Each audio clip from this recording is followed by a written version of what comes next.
Trauma survivors, trauma supporters. Welcome back to another episode of Controversy Podcast. For those of you who are tuning in for the very first time, thank you so much for taking an opportunity, taking a few minutes to listen to what I have to say. For those of you who are returning, thank you. I appreciate you all coming back. I continue to record these episodes and interview and share this content in hopes that it would be encouraging to somebody else. And so I am grateful that some of you have decided to continue to listen, to share, to like, to subscribe, to rate, review. I take none of that for granted. Thank you. Today's episode is around one of my absolute favorite hymns. It is a song that I have sang so many times. It is a song sung by my grandmother for years. And it is representative of a very, very important shifting place in all of the trauma, in all of the hurt, and in all of the experiences that I have had in my life. So I'm excited to share with you, Father, I stretch my hands to thee. I am Brandon T. Bailey, and this is Controversy.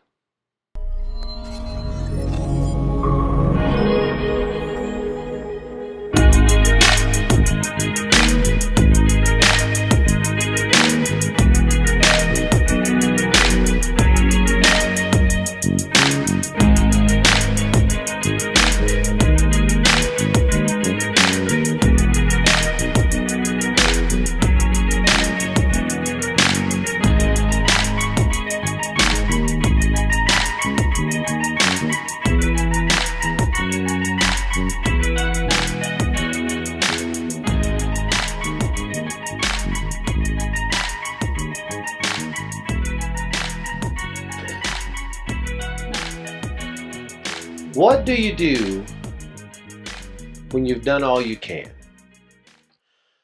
Those of you listening to my show who grew up in church like I did, you may remember this question, or this question may spark a different emotional reaction when you hear it this way. What do you do when you've done all you can and seems like it's never enough? This is a question I have battled with a great deal. In particular, there is one situation where I found it to be the most relevant. April 2nd was Autism Awareness Day. And I wish I could take credit for strategically planning this episode the following week after Autism Awareness Day. But honestly, I really did not do that on purpose. I think it is a fantastic coincidence that they just happen to align this way. But many people who are not in my inner circle, I guess, may not be aware, but my oldest son, my firstborn, was diagnosed with autism spectrum disorder. And his diagnosis happened somewhere between the age of 2 and 3. In the book, I share this story. And I kind of want to highlight just some snippets of it here because I think there are a couple of things that are really, really important. The first one is this. I talk a lot about the fact that we as a people are often at a disadvantage as a result of the fact that we do not talk about things that are close to us, things that are painful to us, things that we have learned to tuck away into our private life. And any kind of disorder, disease, struggle physically, even emotionally, can be difficult to talk about.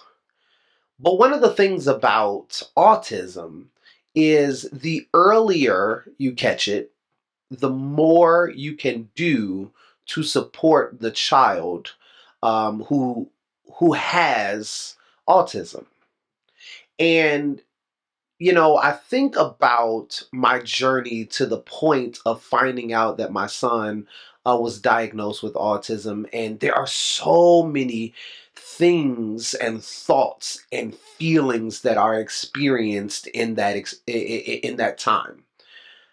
Number one, when you start to kind of notice things, I mean, he was our first child. And so there are a lot of things we didn't notice until later. We started to wonder, probably to ourselves as parents, my wife and I, why he wasn't making as much eye contact, why he had not said mama or dada yet, why, just a lot of little things, why they weren't happening. And neither one of us said anything about them for quite some time. And I know that it was part of the journey. I don't take for granted that the experience I had um, was perfect for the time, right? I was working in special ed at the time.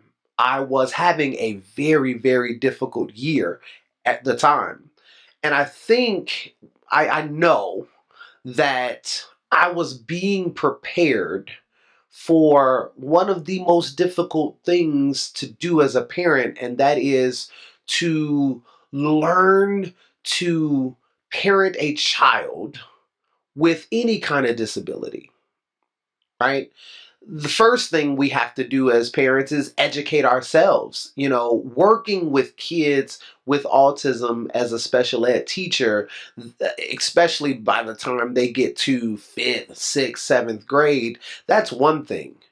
Parenting a child at 2 or 3 when you are completely unfamiliar with that is a completely different thing.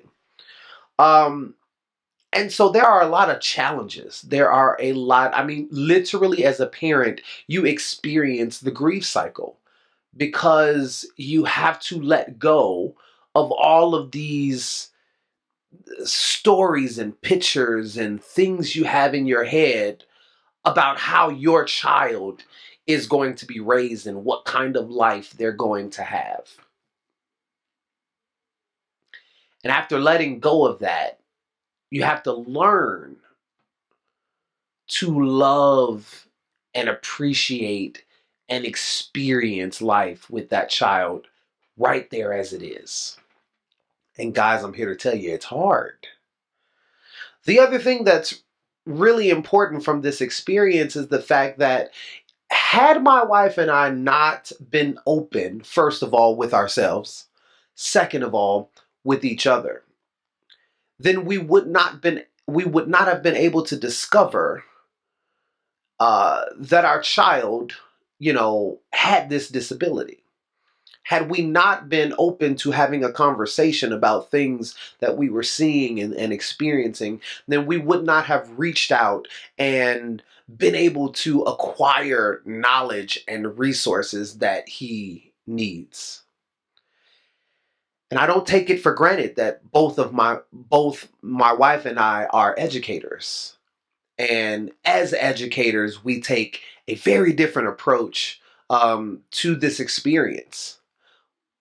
But there is so much to be said about not knowing what to do, to be said about feeling helpless, feeling out of control with things and with people in your life. And as a parent, facing life with a child, that is difficult. To recognize that there is little you can do to change the situation. And so the question I had to ask myself, and the question I submit to you, no matter what you're facing, no matter what situation you're in, no matter what you are or have been going through, the question I surrender to you is, what do you do when you've done everything you can do? The word surrender is something that I think is overused. It's easy for those of us who grew up in church to lift our hands and say, I surrender all. But do we really mean that we surrender all? See, surrender means to cease resistance to an enemy or an opponent and submit to their authority. To cease resistance and to submit to their authority.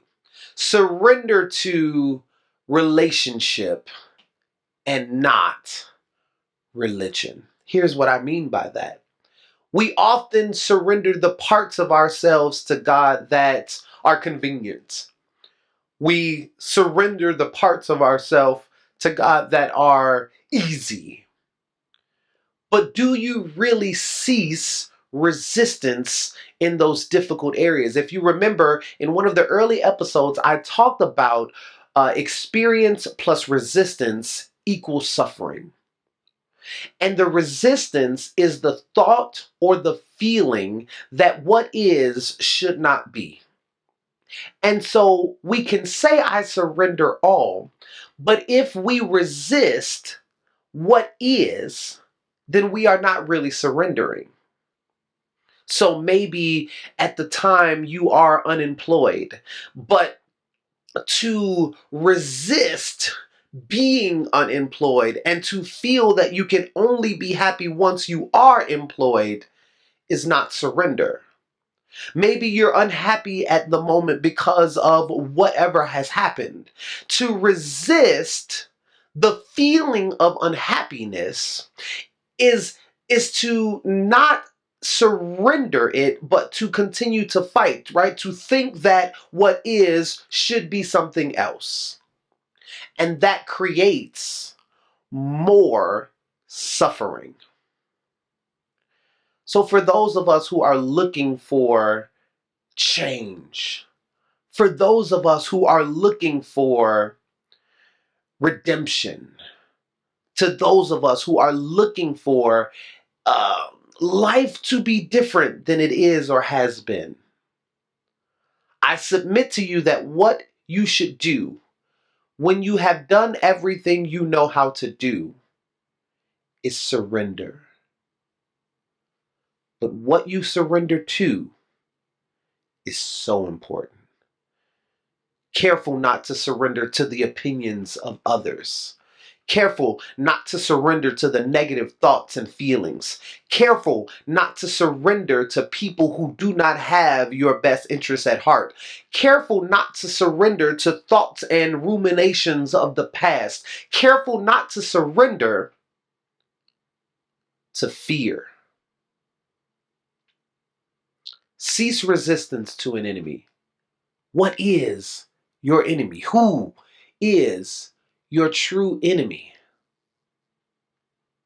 I think it was in The Hunger Games, maybe the third movie, where I forget his name, but he reminded Katniss before she went into the dome. Remember who the enemy is, because sometimes we'll get in such a habit of fighting that we're fighting against things and people that really are not the enemy. For we wrestle not against flesh and blood, but against principalities, spiritual wickedness in high places. I surrender all. So, in the book, I expound on the story of Bob Marley and his writing of a song called the Redemption Song, or his recording and release of a song called the Redemption Song. I think the Bob Marley Legend album is legendary. I mean, I think it's probably one of my favorite projects to listen to, especially when I'm, kind of in my feelings a little bit and just want to sit and relax and listen to some positive music. But the reason I bring it up here is because what that song stood for, what that song meant. And again, I don't want to tell the same story here as I do in the book. So I'm going to encourage those of you listening by this point, we are pretty close to actually releasing at least the first few chapters of the book in anticipation of full release. So I don't know exactly when that is going to happen, but I can tell you as you are watching this episode or listening to this episode that we're pretty close to doing that. So I encourage you, when you have the chance, to read the chapter about the redemption song, the section in chapter 5 or 6 or something. But the word redemption, okay, so let's dig into this definition really fast, because I think it's so important to understand what it means and why you should have a redemption song. Okay. The word redemption refers to the action of, watch this, saving or being saved from sin, error, or evil. Let that sink in for a second. Okay, because spiritually speaking, we can really wrap ourselves around the word sin. But look at the other two words that the definitions offers. The action of saving or being saved from sin, error, mistakes, or evil. The second definition of the word in the dictionary refers to the clearing of debt. Sometimes the mistakes we make, the errors we make, the sins we commit, the wrongs we do, sometimes they pile up and we become almost bound by the past. And redemption is about wiping away the debt, the bondage of the past. Now, I won't even begin to tune up in A flat, right? You always got to start in A flat. I won't even begin to tune up here and talk about how on this resurrection weekend, as I am recording this, how I believe that my Savior died so that my sins might be erased, so that the bondage, the debt that I owed because of the mistakes I made could be erased, right? That's my belief. But in this life, regardless of what your spiritual beliefs are, naturally speaking, when you make a mistake, when you err, right? What is your process? What is your experience that brings you back to a level playing field? What helps you to erase the stain of the mistake? Bringing back the trauma language. Trauma survivors, trauma supporters, we have gone through some difficult things. We have gone through and experienced some traumatic things. And sometimes that trauma can stay with us in such a way that it binds us to the experience in a way that it becomes difficult to live in the present and to be present and to do things in the future. So for me, a redemption song is something that reminds you to release, something that reminds you to let go, something that reminds you to reset.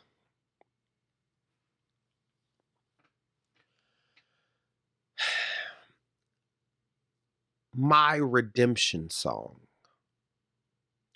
is the title of this episode. And in the next segment, I'm going to talk a little bit about why it became my redemption song. But my encouragement to you is to identify something that brings you back. You know, I grew up old school church, and so there's a lot of dialogue about whether or not there is value in the old school hymns, and if there is value in some of those old school experiences when there is such contemporary and modern music and ministry that is available to the church and Christian and saved people at this particular juncture. So I I believe that the longevity of some of these songs, the power that still exists in some of these songs is so apparent. Father, I stretch my hands to thee. No other help I know. If thou withdraw thyself from me, whither shall I go? It goes back to the question at the beginning. What do you do when you've done all that you can but stand? And so when I am in an environment, when I am in a season where things are very difficult and life is just filled with distractions and hurt and pain and memories of trauma and hardship and you name it. I mean, I will be honest, I have been wading my way through a similar season in these last 2 years. My redemption song encourages me to keep fighting. My redemption song encourages me to remember that I am not the mistakes that I've made and that I truly can start over and keep fighting. Well, here is the inspiration. Once again, I, in the book, tell the story of the founding of my home church, um, the first church I remember being a part of and spending a lot of time in. Some of my most foundational memories start here. And throughout most of the podcast, I've tried to avoid a lot of names and particulars and things like that. But I think it's important to celebrate the history, to celebrate the memory that is my experience at Mount Pisgah Missionary Baptist Church. Um, it was the mega church of its time. It um, has a rich history in the civil rights movement. There is a memorable sermon preached by Reverend Dr. Martin Luther King Jr., AFI. And that sermon was preached when he came to Chicago at Mount Pisgah. And my family grew up there. And some of the most fondest memories I have, because I am known to be an old soul, right? So I act a lot older than I am, hang out with people who are older than me. That's just been how I was. And I think spiritually speaking, I connected to a lot of the old school music, even now, as a result of that. And so I remember, testimony service. I remember the afternoon prayer service and all of those different things that the church did. That as a youth, I didn't have a choice but to sit there. And it's interesting because no matter how you try to block things out and as a kid you're just kind of doing other stuff, especially when you spend literally all day at church. But there's no way you sit in an environment where the spirit, where the energy, where the presence of God is, and it does not impact you. I can remember my grandmother, who was a small lady, was a short lady, a relatively quiet lady. Um, but she was well known for lining a Dr. Watt hymn. Now, for those of you who are unfamiliar, who grew up after the time of devotion, who grew up in a church that may not be rooted in some of the traditions and experiences of the African American church. Um, there was nothing like the experience of having an old deacon or a church mother or somebody who just wanted to testify get up and call out a line of a hymn. And I do mean literally a line: Father, I stretch my hands to thee. Um, and the entire church in unison would respond by singing that same line, but in a rhythm that we all just knew, right? There is such rich memory to that experience. And what I think sticks with me most is how the words of a lot of these hymns stuck as a result of the fact that we sang them so often, yes, but the melody and the experience was so memorable that it had no choice but to kind of cement some of it into our psyche. There came a time where almost every time you heard me sing, where my spirit would connect back to this particular hymn. Father, I stretch my hands to thee. No other help I know. If thou withdraw thyself from me, oh, whither shall I go?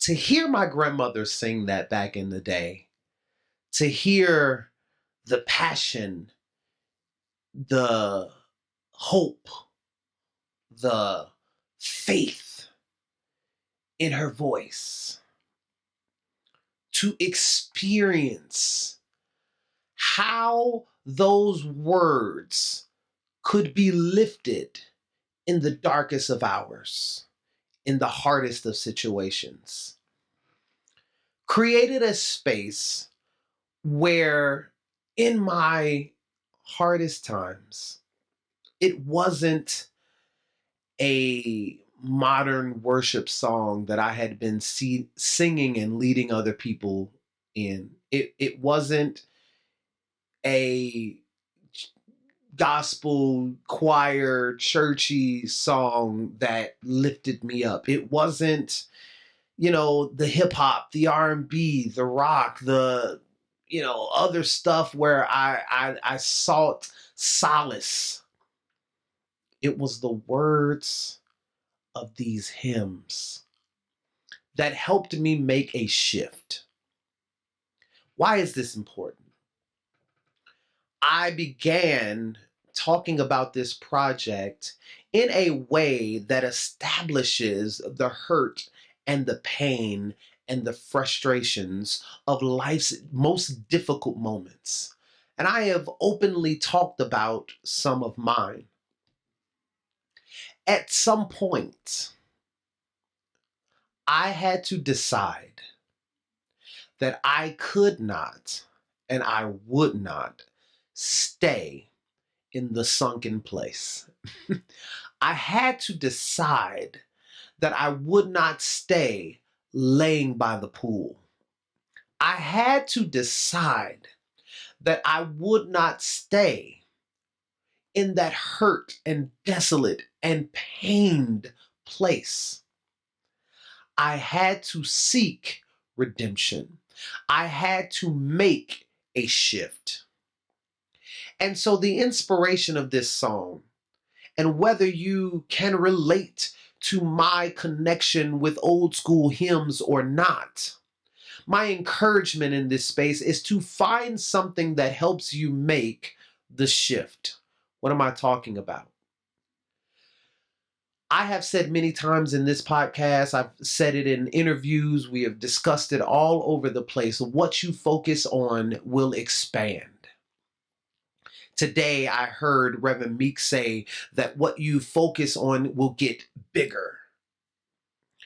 And the reality is that as important as it is to face the pain, as important as it is to face the hurt, as important as it is to acknowledge the things in your life that are negative, that you have been ignoring, that you would rather not be, right? It's important to acknowledge these things. However, if you continue to focus on them, they will only expand. They will only get bigger. They will only get more difficult to ultimately overcome. There has to be a redemption song. There has to be a shifting point. There has to be a change in your mindset, in your focus that allows you to push forward, that allows you to remember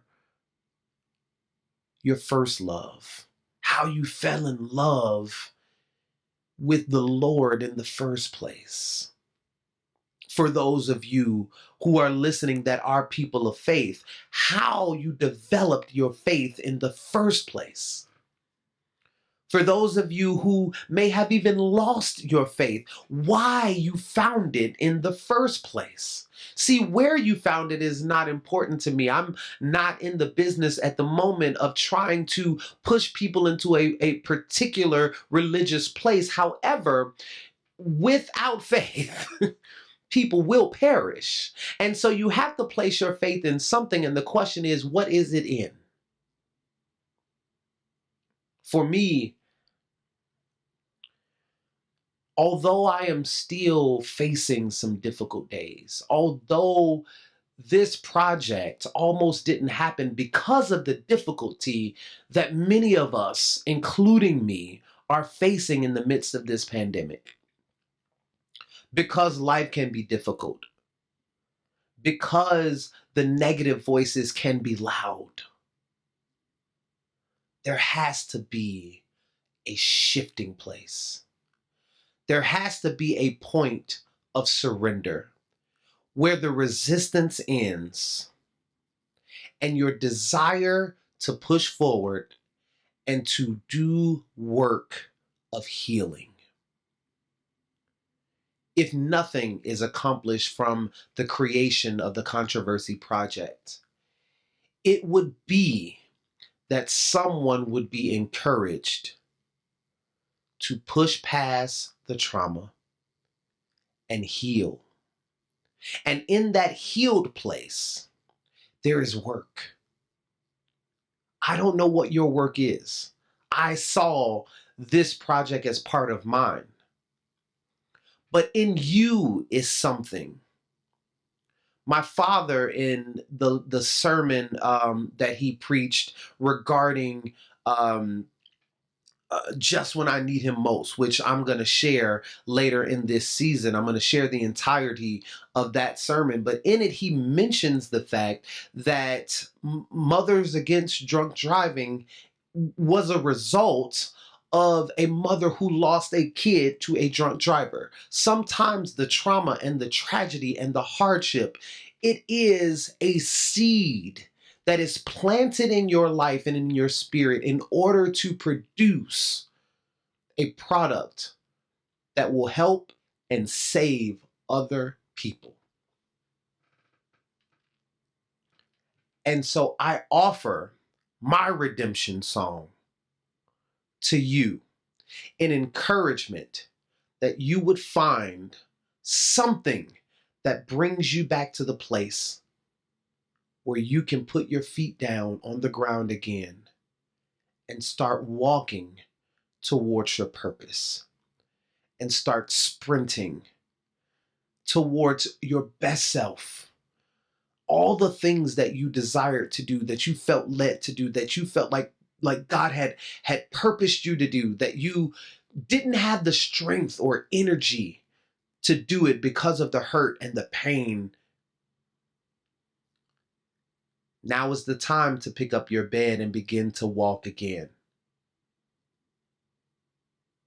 To surrender, to stop resisting, and allow the greatness that is in you to come out.